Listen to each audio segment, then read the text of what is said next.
welcome to the Daily Poet. My name is Sky and I write and recite a poem a day.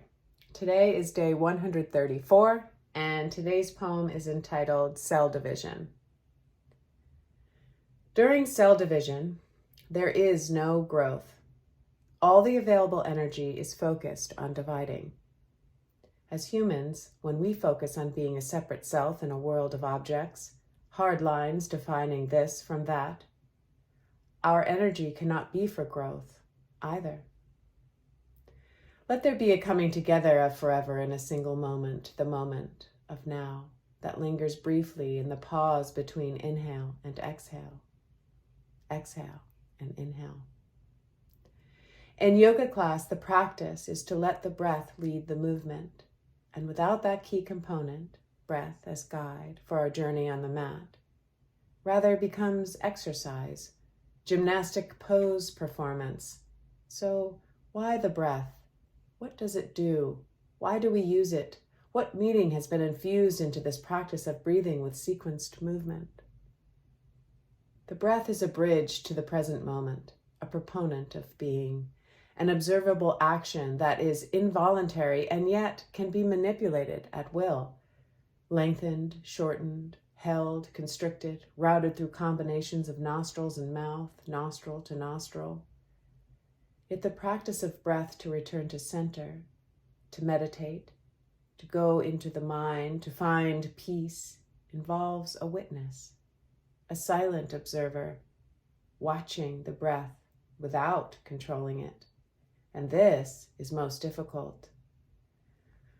Because with attention comes ego that drives, ego that always wants to be in charge, ego that controls the main idea of every story, including the breath, when noticed, tries to own it.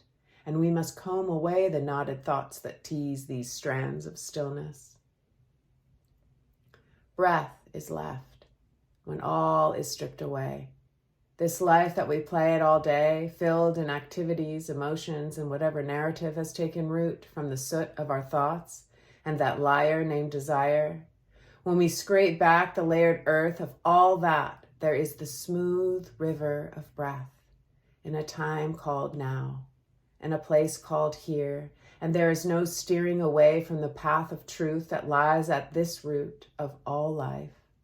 Ingestion, digestion, inhale, exhale, inspiration, expiration, consuming food to live, excreting the unneeded, drinking in water, and later filtering out the other.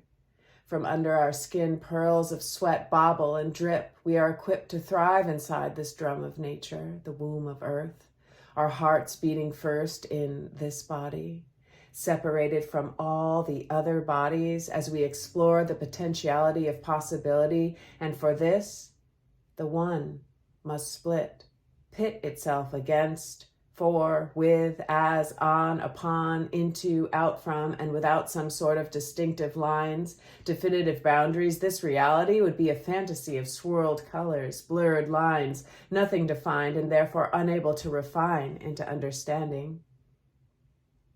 The mind, though, the mind of the human loves to split, sort, divide, categorize, piece apart or together, relate object to object, judge the meaning of this and the matter with that, observe the behavior of these separate objects with the project of labeling each, naming that which we see.